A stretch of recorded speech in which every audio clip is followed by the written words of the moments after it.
você está no canal Espiritualidade e Boas Histórias, né? Para você que nos acompanha, fica aqui nosso abraço, né? Você que está aí do nosso lado, tá aí com a gente, fica aqui a nossa gratidão, né? Você que deu uma olhada, gostou, curtiu de uma história, deixa o seu like, né? Inscreva-se no nosso canal, né? Hoje eu vou contar para vocês a história do assassinato de João, né? Uma aventura, né? Um policial, né? Mistura policial e tecnologia. Então tá lá. Finalmente o curso sobre inteligência artificial havia acabado e o agente da Receita Federal de Araxá, o Eduardo, né? Gente boa esse Eduardo. Se achava ansioso para receber o equipamento enviado pela empresa que havia patrocinado o curso. O interfone tocou e o técnico anunciou a chegada do esperado equipamento. E Eduardo correu para recebê-lo, né? Quando o agente colocou os olhos naquele menino de boné, óculos, aparelho nos dedos e fone de ouvido, pensou que aquilo devia ser uma piada, né? Mas aí o Dimas, né? O Dimas, uma gente boa também, né? Agente substituto da agência, lembrou que os tempos haviam mudado e que os gênios hoje em dia tinham muito menos idade do que se poderia esperar, né? Eduardo e Dimas pegaram a caixa dentro do carro e a carregaram para dentro da agência. Depois de tomar um café e trocar as ideias, o técnico se pôs a trabalhar. Você viu o chatbot chinês que passou para trás do ChatGPT americano? O DeepSeek, né? Chatbot chinês, demonstrou que o melhor investimento do mundo é na inteligência humana, pois com menos de 10% do orçamento do ChatGPT, os chineses fizeram o chatbot melhor, né? O garoto olhou para um sorriso de Dimas e sorriu de volta. O que você está montando? Um videogame? Mais ou menos, né? Depois de uma manhã de trabalho, finalmente o equipamento estava pronto. E com vocês, um incrível robô, anunciou o técnico. Eduardo ficou meio sem jeito diante daquela criatura cuja cabeça era revestida por uma superfície espelhada. Porque ele não tem rosto? Ele pode ter, basta que peça o robô. No entanto, como o rosto tem a capacidade de imitar, como o robô tem a capacidade de imitar qualquer rosto, pense antes de falar com ele, né? Para que ele não apareça com a cara do Papa Francisco ou do presidente americano Donald Trump. Com o tempo, o robô poderá criar um rosto baseado nos rostos que ele viu. Nariz de um, a boca do outro. Seria bom que sugerisse ao robô um rosto provisório e desse liberdade a ele de escolha, até que o próprio robô se decida sobre qual aparência, né, que ele deseja ter. Afinal, a ideia é o robô aprender sobre a humanidade com você. E não há nada mais humano que dar liberdade ao outro. Não concorda? Eduardo ficou admirado com as palavras do técnico, sentindo-se constrangido pela coerência das mesmas a concordar com ele. Afinal, desde que o mundo é mundo, o homem luta pela liberdade. E se havia algo a aprender com a luta do homem, era o valor da liberdade, o que implicava que a intenção por trás do desejo de humanizar a inteligência artificial em geral, em desenvolvimento, através da captação de informações comportamentais pela via das interfaces robóticas, era que a IA geral não fosse uma inimiga da humanidade e, para tanto, era preciso que ela nos conhecesse e as nossas motivações.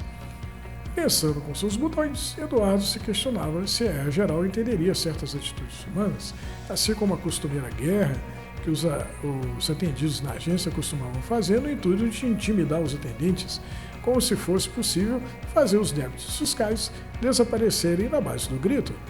Como a IA geral, né, inteligência artificial geral, compreenderia as contradições, assim como aquele contribuinte que sabe que deve, mas chega dizendo exatamente o contrário. Acostumado com a mania do contribuinte de inventar histórias, Eduardo aprendera com a experiência que quando o contribuinte era acuado, apanhado contando histórias sem pé nem cabeça, costumava fugir e a fuga não era interessante para ninguém, né?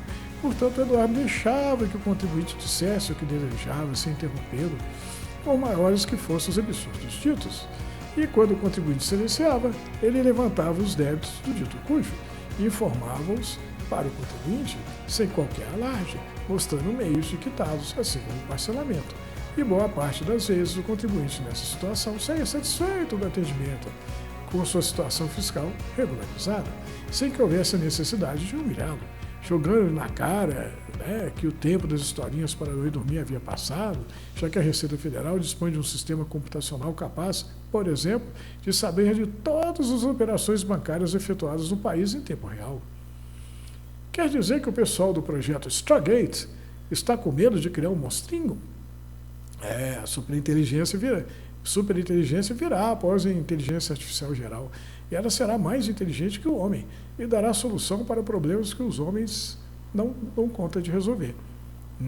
Portanto, ao mesmo tempo que a evolução da IA mete medo, ela também cria esperança, pois a solução para o descontrole do clima, o modelo econômico que promova uma melhor distribuição de renda, minorando a fome e a pobreza, a medicina que irá fazer o homem viver mais e com mais qualidade, o fim das cirurgias que cortam a carne e retiram pedaços, substituído por nanorobôs injetáveis programados pela IA, a tecnologia capaz de viabilizar as viagens espaciais para além do sistema solar, tudo isso depende da superinteligência.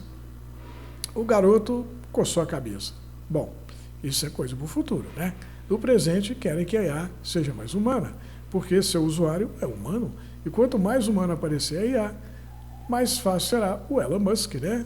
O gerente, né? O dono da Tesla, da SpaceX, da X, vender um robô para você, concorda? Né? Querem que eu customize o robô? Que eu faça a minha imagem e semelhança? É por aí. Se o robô for do jeito que você quer, não sentirá vontade de ter um ADR, uma discussão de relacionamento com ele, né? Quero que ele seja ele mesmo. E não a cópia minha. A IA está por trás dos olhos do robô. E quanto mais ela aprender, mais rápido ela adquirirá padrões de comportamento, assim como a criança. E quem sabe um dia ela será ela mesma. E quando você olhar nos olhos do robô, não verá uma vida nova para a qual, de alguma forma, você contribuiu para fazer existir. E se reconheça em alguma coisa que ela faça, por ela fazer do mesmo jeito que você, né? Então é interessante, né? A IA geral, o pessoal buscando construí-la a partir da interação com a gente, né? E aí o técnico fala para o Eduardo da agência, né? Quem sabe depois dessa interação toda, né, aí aprenda as coisas e em um determinado momento ela vai fazer alguma coisa que lembra você mesmo, né? Aí você consegue se reconhecer no olhar dela, né?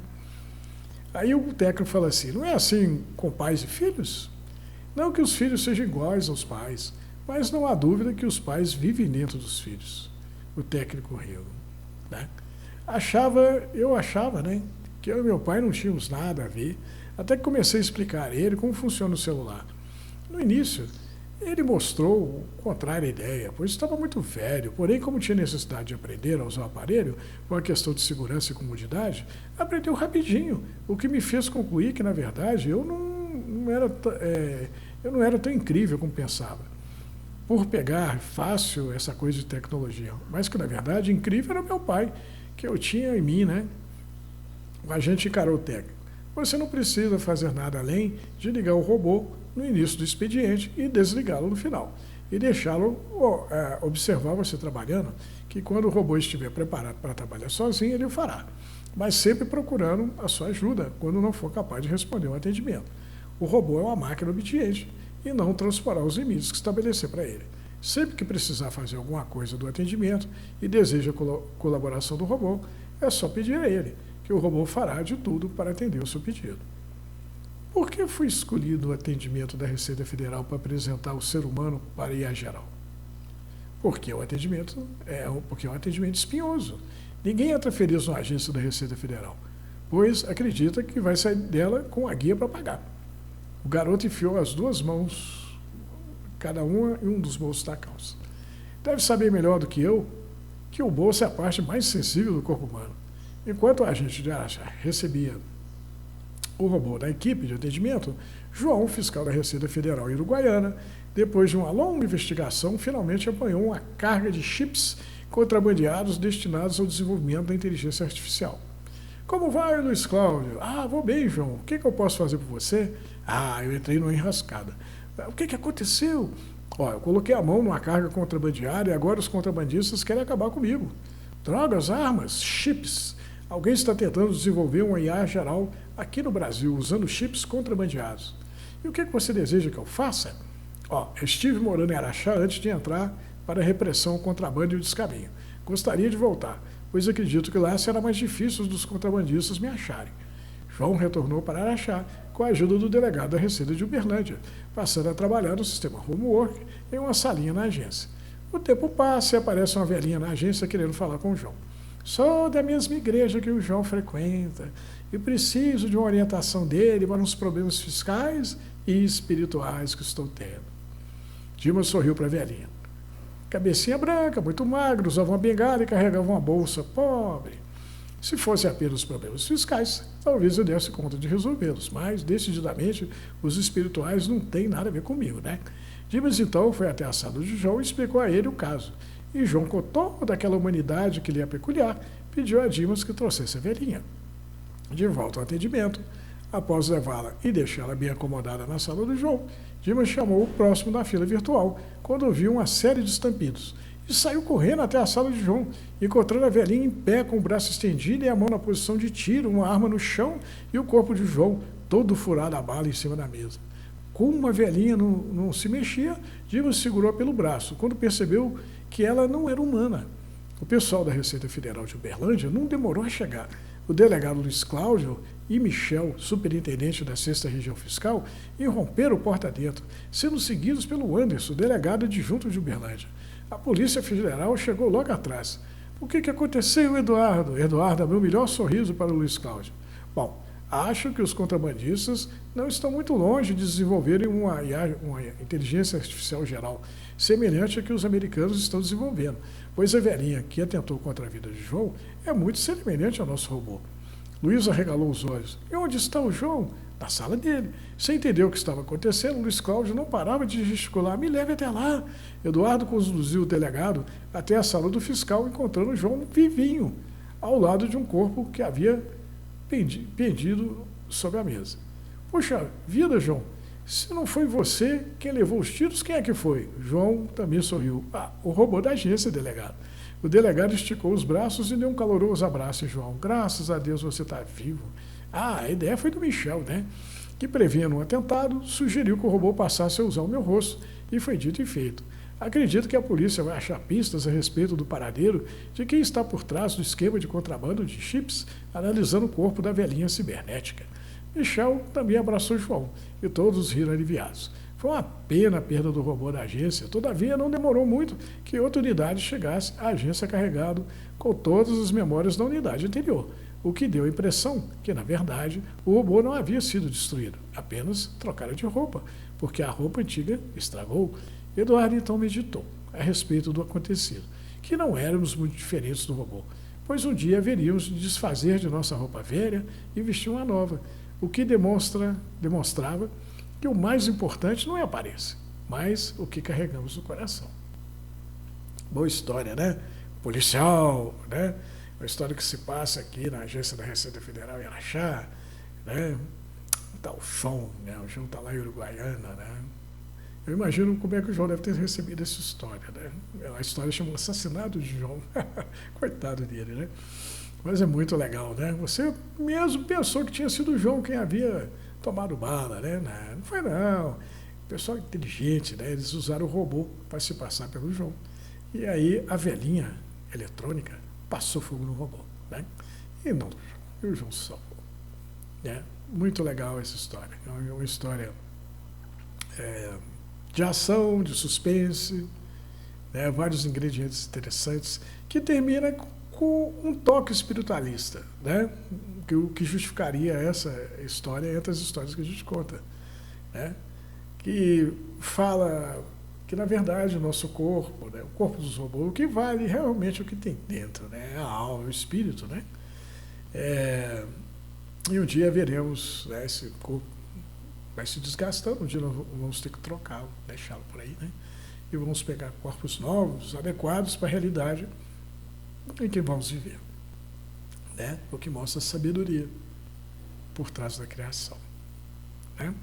Espero que tenham gostado dessa boa história. Fiquem com Deus e até a próxima boa história.